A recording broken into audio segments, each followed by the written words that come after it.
Good morning, students. Open your books. In our previous lecture, we have revised chapter number 5, separation of substances. हम लोगों ने क्या किया था? फिलअप्स किए थे, टिक द करेक्ट ऑप्शन किए थे, स्टेट ट्रू फॉल्स किए, वेरी शॉर्ट किए. शॉर्ट भी हम लोगों ने कर लिए. अब हमारे पास में क्या बचा है? हमारे पास बचे हैं long and hot.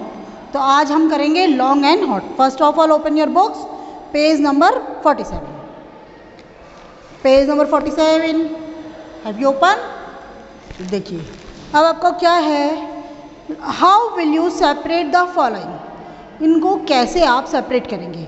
Mustard seeds and common salt. Mustard seed माने सरसों के दाने और उसके साथ में क्या है आपके कॉमन सॉल्ट है. तो मस्टर्ड सीड और कॉमन सॉल्ट यानी कि सरसों के दाने हैं, उसके साथ में आपने नमक मिला दिया और उस नमक को हमको सेपरेट करना है. सबसे पहले हम लोग क्या करेंगे? देखिए वैसे तो हमारे पास सिंपल है कि उसको हम लोग जो है वो एक प्रोसेस से सॉल्व कर लेंगे. वो आपका प्रोसेस आता है mustard seeds and common salt are separated by sieving. तो सिविंग के अंदर क्या हो जाएगा? मिक्सचर. देखिए अगर अपने को एक्टिविटी की तरह लिखना है इसका आंसर, वैसे आप लिखिए, कोई दिक्कत नहीं है, मैं एक्सेप्ट कर लूँगी आराम से कि सिंपल लैंग्वेज में आप लिख देंगे mustard seeds and common salt are separated by sieving. लेकिन हमें इसे अगर एक्टिविटी की तरह लिखना है, पूरा प्रोसीजर बताना है और मान लो 3 नंबर का क्वेश्चन आता है. अगर 1 नंबर का क्वेश्चन आया तो आप 2 नंबर का क्वेश्चन आए तो आप सिंपल लाइन में लिख देंगे. लेकिन 4 नंबर का 5 नंबर का क्वेश्चन आ गया तो आप उसे लिखेंगे, आप उसे एक्टिविटी फॉर्म में लिखेंगे. और वो कैसे लिखेंगे?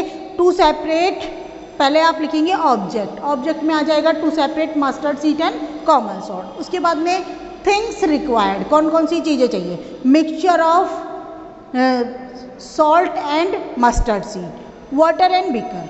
तो उसके बाद में आप क्या करेंगे?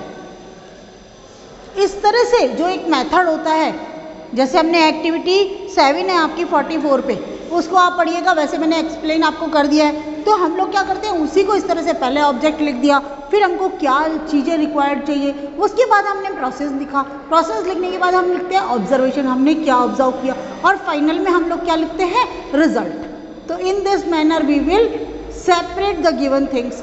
इस तरह से आगे समझ में, वैसे बिल्कुल अच्छी तरह से आपको आता है, मुझे मालूम है. सेकेंड है आपका chalk powder and water. Chalk powder और वाटर को कैसे करेंगे? Chalk powder and water are separated by sedimentation and decantation. इसमें देखिए सेडिमेंटेशन और डिकेंटेशन में क्या करेंगे हम लोग? चॉक पाउडर को वाटर, ऑलरेडी वो वाटर में डिजॉल्व है, माने चॉक पाउडर क्या होता है, वो नीचे जाके बैठ जाएगा. जब बैठ जाएगा यानी कि वो क्या होगा? सेडिमेंट्स हो गए चॉक पाउडर के. After that we will leave them undisturb for half an hour. आधा घंटे के लिए अनडिस्टर्ब हम इसको छोड़ देंगे.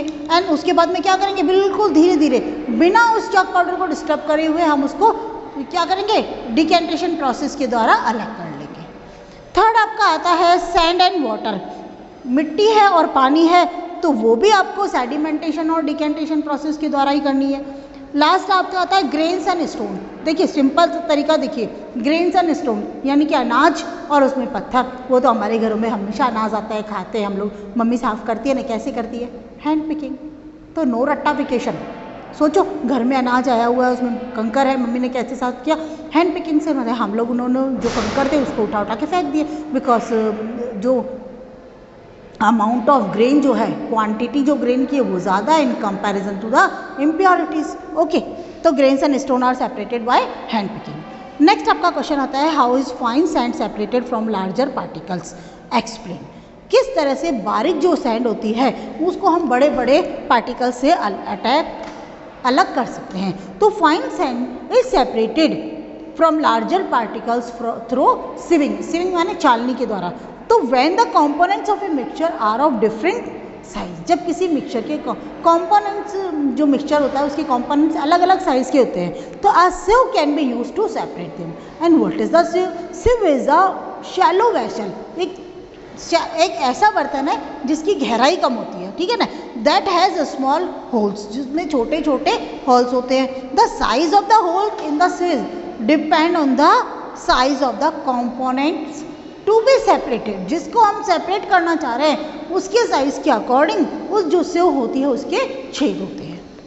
आ गया। शैलो वेसल का मतलब समझ में, मतलब उसकी ऊंचाई कम होती है, जो उसका डायमीटर होता है वो तो ज़्यादा होगा, लेकिन उसकी जो ऊंचाई होगी वो कम होगी। What happens if a saturated solution of a substance is heated, अगर एक सैचुरेटेड सॉल्यूशन को आपने हीट किया तो क्या होगा, the solubility of a saturated solution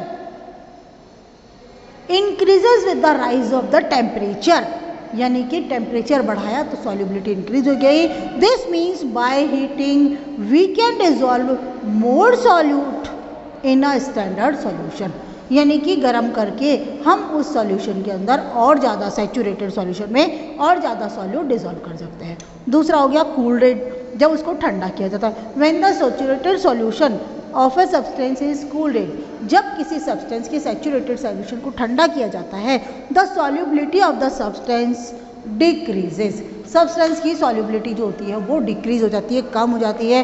and some of the dissolved substance separate in the form of crystals, और कुछ घुला हुआ जो सब्सटेंस होता है वो उससे अलग हो जाता है। कैसे? उसके क्रिस्टल्स बन जाते हैं। देखिए, आपने कभी देखा है शरबत बनाते हो आप लोग, कई बार घर में शरबत बना हुआ होता है, तो उसके अंदर क्या, जो मार्केट वाले होते हैं उनके पास में एक फिक्स टेम्परेचर होता है, कहाँ कितना डिजॉल्व करना होता है, एवरीथिंग इज़ फिक्स्ड।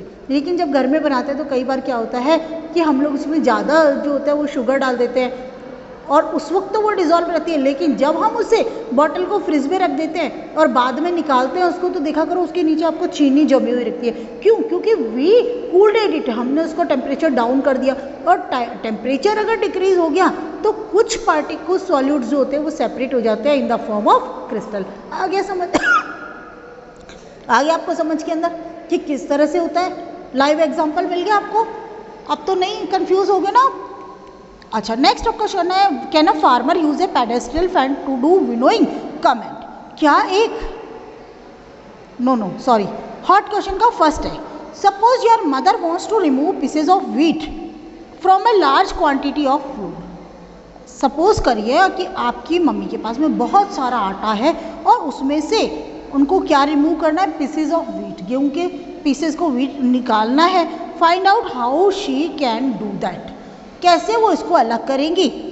तो इसके अंदर रह जाएगी, बिल्कुल सिंपल है भाई, सिविंग प्रोसेस। तो by sieving she can easily remove the pieces of wheat from the wheat flour. आटे को छान लेंगे भाई, ऊपर गेहूं के टुकड़े, वैसे भी हम आटा जब छानते हैं, जब चक्की से हमारा आटा पिस के आता है, उसको जब हम छानते हैं तो देखिए उसके अंदर बहुत सारी चीज़ें मिलती है ना, ऊपर गेहूं के टुकड़े वगैरह। तो this is a simple process. Next आपका, can a farmer use a pedestal fan to do winnowing? Yes, a farmer can use a pedestal fan to do winnowing. Pedestal fan increases the rate of winnowing. क्यों? क्योंकि pedestal fan क्या करेगा? Increases the rate of winnowing, winnowing की rate को increase कर देगा। ठीक है, तो आपका ये चैप्टर यानी कि चैप्टर नंबर 5 जो है आज कंप्लीट हो गया है, टोटल कंप्लीट हो गया 5 नंबर। तो you can revise it. If you have any problem regarding your education, तो you can come in the school between 9 to 12 and consult your teacher. Okay, thank you. Stay at your home, be safe.